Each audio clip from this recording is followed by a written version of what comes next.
بلغنا رمضان. اعوذ باللہ من الشیطان الرجیم، بسم اللہ الرحمن الرحیم۔ الیہ یرد علم الساعہ، اسی کی طرف قیامت کا علم لوٹایا جاتا ہے، اور کسی قسم کے پھل اپنے غلافوں سے نہیں نکلتے، اور نہ کوئی مادہ حاملہ ہوتی ہے اور نہ بچہ جنتی ہے مگر اس کے علم سے۔ اور جس دن وہ انہیں پکارے گا، کہاں ہے میرے شریک؟ وہ کہیں گے، ہم نے تجھے صاف بتا دیا ہے، ہم میں سے کوئی اس کی شہادت دینے والا نہیں۔ اور ان سے غائب ہو جائیں گے وہ جنہیں وہ اس سے پہلے پکارتے تھے، اور سمجھ لیں گے کہ ان کے لیے بھاگنے کی کوئی جگہ نہیں ہے۔ السلام علیکم ورحمۃ اللہ وبرکاتہ۔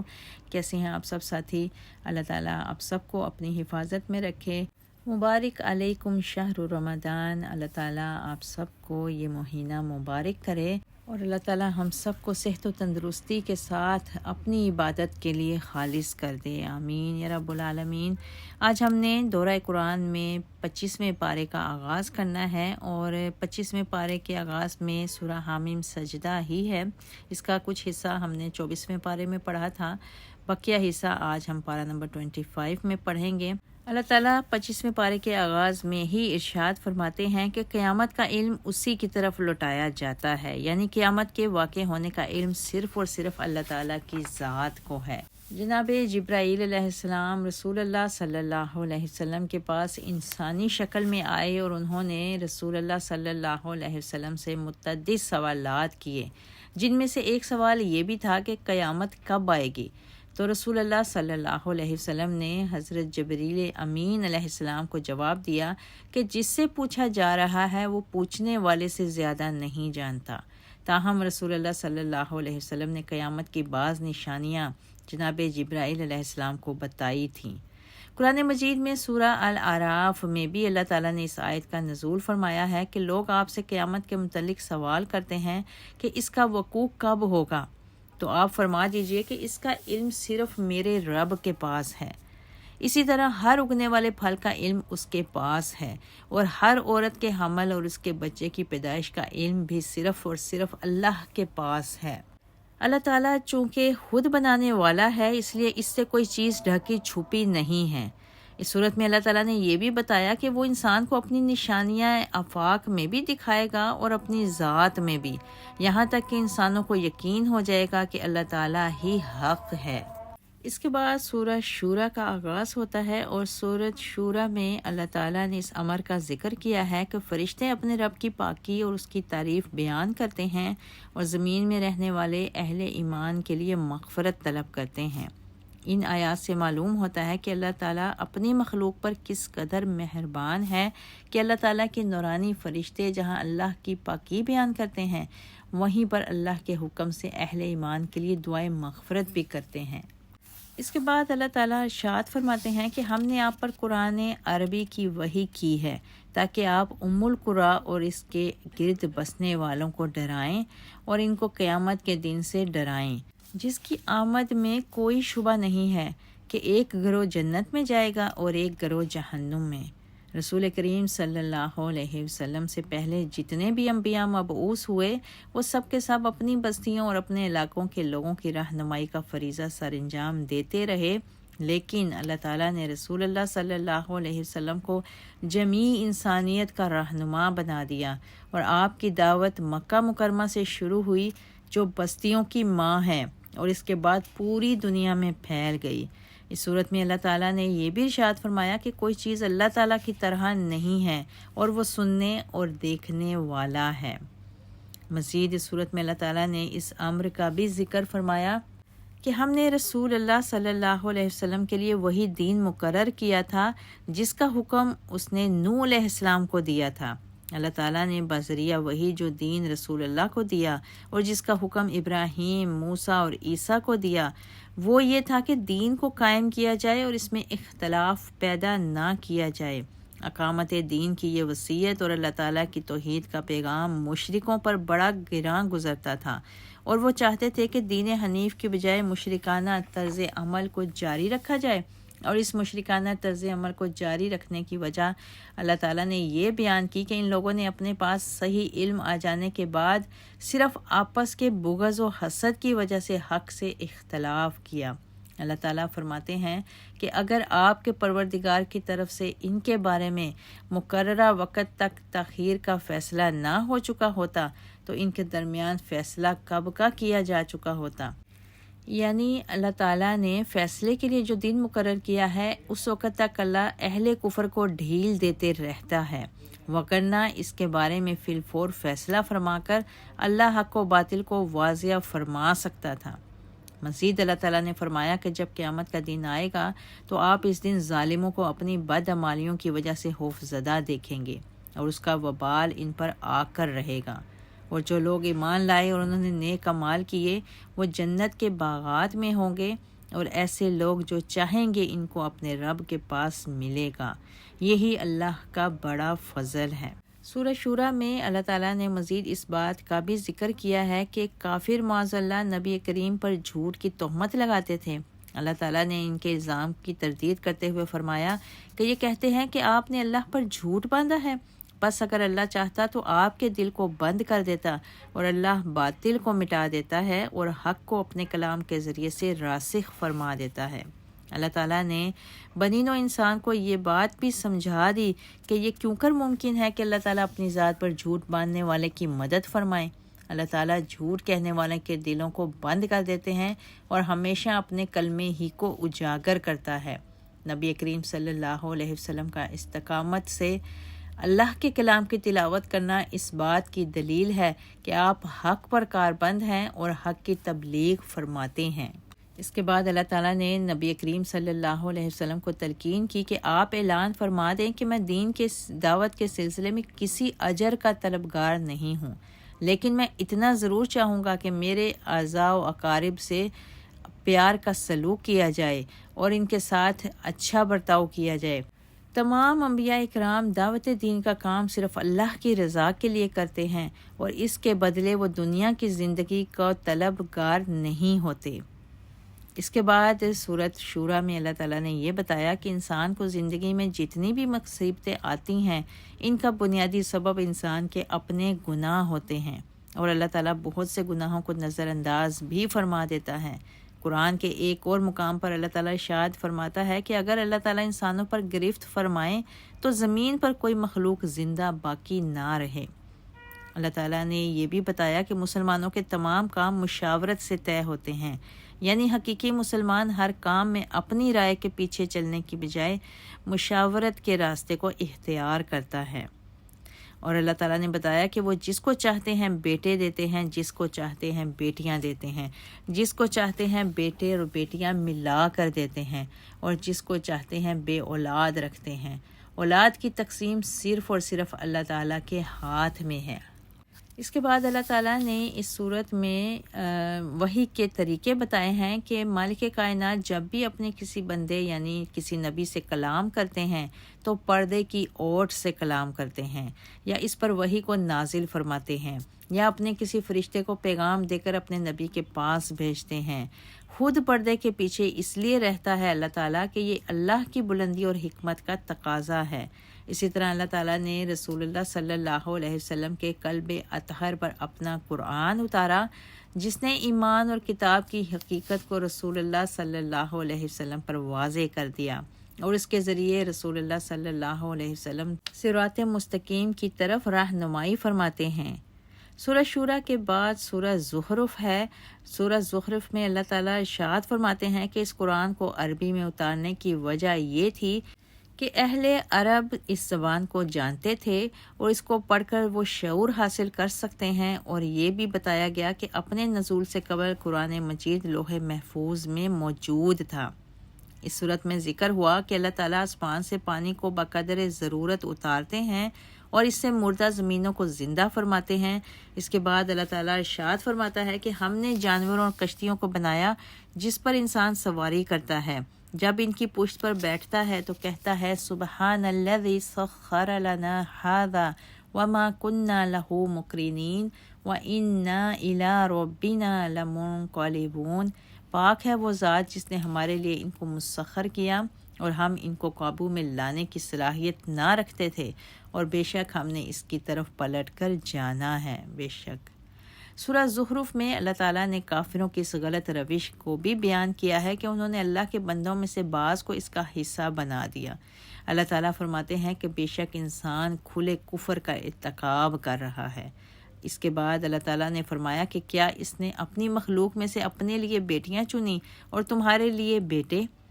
اللہ تعالیٰ نے کافروں کی اس بات کی طرف بھی اشارہ کیا کہ وہ فرشتوں کو اللہ کی بیٹیاں کہا کرتے تھے۔ اللہ تعالیٰ انسان کی عاقبت نا اندیشی کو اس پر واضح کرتے ہوئے فرماتا ہے کہ جب ان میں سے کسی کو بیٹی کی خبر دی جاتی ہے جس کی نسبت وہ رحمان کی طرف کرتا ہے تو اس کا چہرہ غم کی شدت سے سیاہ پڑ جاتا ہے۔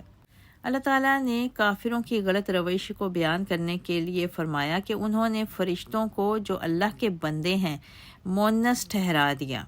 کیا وہ ان کی تخلیق کے وقت موجود تھے؟ ان کا بیان لکھ لیا جائے گا اور ان سے اس کے بارے میں سوال کیا جائے گا۔ کافروں کو اللہ تعالیٰ کی ذات پر بولے گئے جھوٹ کا جواب دینا ہوگا۔ مزید اس صورت میں اللہ تعالیٰ نے سابقہ اقوام کی گمراہی کے ایک بڑے سبب یعنی باپ دادا کی اندھی پیروی کا بھی ذکر کیا۔ اللہ تعالیٰ ارشاد فرماتا ہے کہ ہم نے جب بھی آپ سے قبل کسی بستی میں کسی ڈرانے والے کو بھیجا تو اس بستی کے بااثر لوگوں نے کہا کہ ہم نے اپنے آبا کو ایک طریقے پر چلتے ہوئے پایا ہے اور ہم یقیناً انہی کے طریقے پر چلیں گے۔ تو ان ڈرانے والوں نے کہا کہ اگر ہم تمہارے پاس وہ لائیں جو تمہارے آبا سے زیادہ صحیح ہو، تو کافروں نے جواب میں کہا کہ جس کے ساتھ تمہیں بھیجا گیا ہے ہم اس کا انکار کرتے ہیں۔ مزید پھر اللہ تعالیٰ نے جناب ابراہیم علیہ السلام کا بھی ذکر کیا کہ انہوں نے اپنے والد اور قوم کو مخاطب ہو کر کہا تھا کہ میں بے شک تمہارے معبودوں سے برات کا اظہار کرتا ہوں سوائے اپنے پروردگار کے جس نے مجھے پیدا کیا ہے، اور یقیناً وہی میری رہنمائی کرے گا۔ ابراہیم علیہ السلام نے اپنی اس بات کو اپنی اولاد میں بھی جاری فرما دیا تاکہ وہ حق کی طرف رجوع کرتے رہیں۔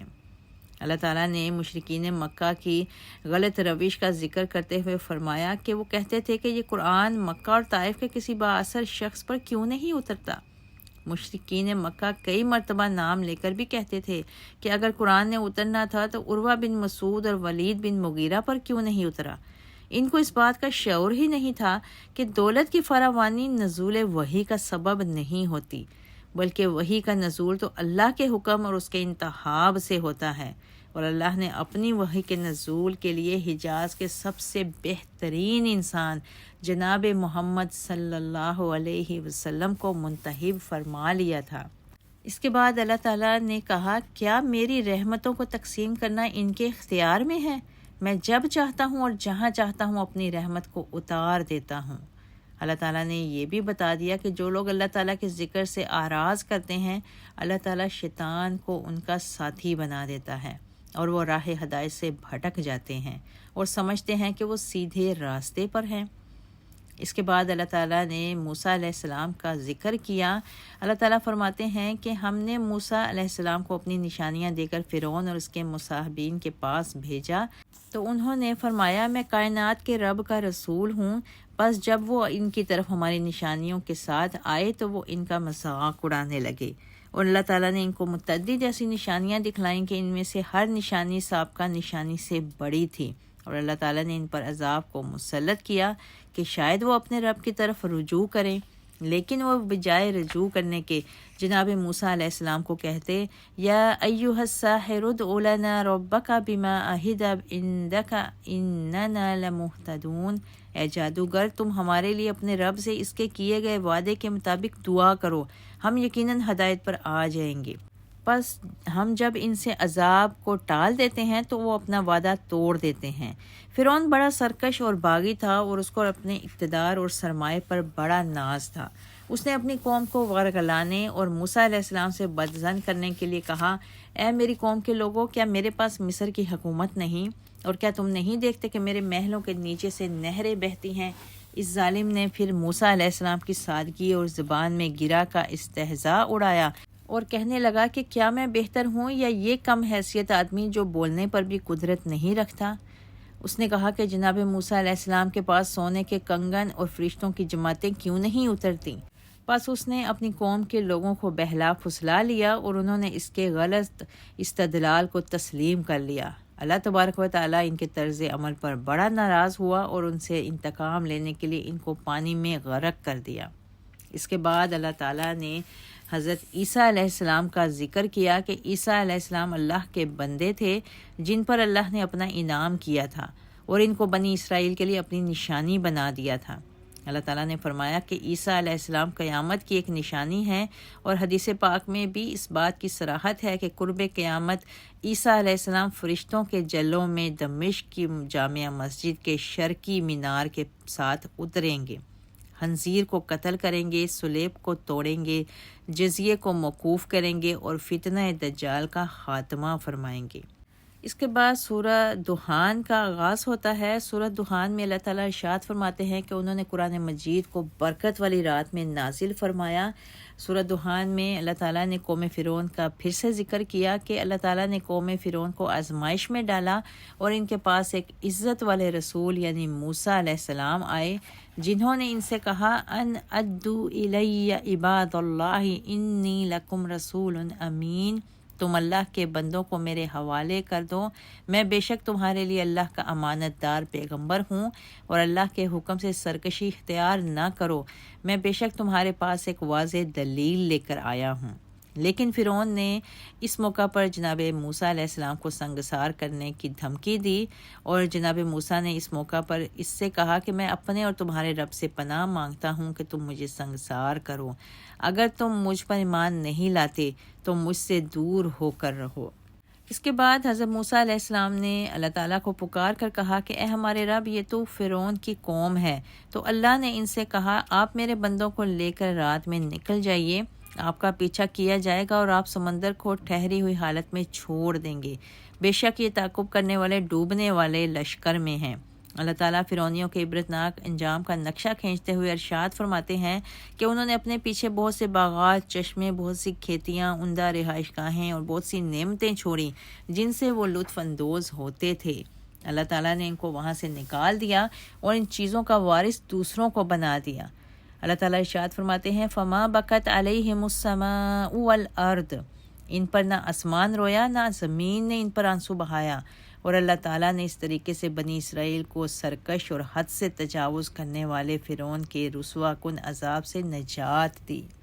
حضرت موسیٰ اور فرعون کے اس واقعے میں اشارہ ہے کہ ظلم ظلم ہوتا ہے۔ اللہ تعالیٰ نے فرعون اور اس کے ساتھیوں کے عقیدے کا بھی ذکر کیا کہ وہ یہ کہتے تھے کہ یہاں دنیا میں آنے والی موت کے بعد کوئی موت نہیں ہو سکتی اور نہ ان کو اٹھایا جائے گا، اور انہوں نے کہا کہ ہمارے آبا کو ہمارے سامنے لایا جائے تاکہ ہمیں یقین ہو سکے کہ اس زندگی کے بعد بھی کوئی زندگی موجود ہے۔ تو اللہ تعالیٰ نے ارشاد فرمایا کہ ہم نے زمین اور آسمان اور اس کے مابین جو کچھ بھی ہے کھیل کے لیے نہیں بنایا، بلکہ ان کو حق کے ساتھ بنایا ہے، لیکن اکثر لوگ یہ بات نہیں جانتے، اور یقیناً اللہ تعالیٰ قیامت کے دن سب کو جمع کر کے اٹھائے گا۔ اس کے بعد سورۃ جاسیہ کا آغاز ہوتا ہے، اور سورۃ جاسیہ میں اللہ تعالیٰ نے اپنی بہت سی نشانیوں کا ذکر کیا۔ اللہ تعالیٰ نے فرمایا کہ زمین و آسمان میں نشانیاں ہیں ایمان لانے والوں کے لیے، اور انسانوں اور جانوروں کی تخلیق میں نشانیاں ہیں یقین رکھنے والوں کے لیے، اور صبح شام کی گردش میں اور آسمان میں اترنے والے پانی میں جس سے مردہ زمینیں زندہ ہوتی ہیں، اور ہواؤں کے چلنے میں نشانیاں ہیں سب عقل رکھنے والوں کے لیے۔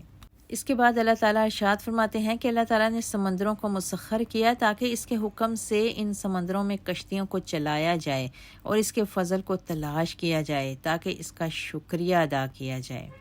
اللہ تعالیٰ نے مزید فرمایا کہ ہم نے بنی اسرائیل کو کتاب و حکمت اور نبوت دی اور پاکیزہ رزق بھی دیا تھا، اور ان کو جہانوں پر فضیلت بھی دی تھی۔ پھر اس کے بعد اللہ تعالیٰ نے شریعت کو بنی اسرائیل سے لے کر رسول اللہ صلی اللہ علیہ وسلم کے سپرد کر دیا، اور رسول اللہ صلی اللہ علیہ وسلم کو بھی تلقین کی کہ آپ نے یہود و نصارہ کی خواہشات کو کوئی اہمیت نہیں دینی اور اللہ تعالیٰ کے احکامات کی پابندی کرنی ہے۔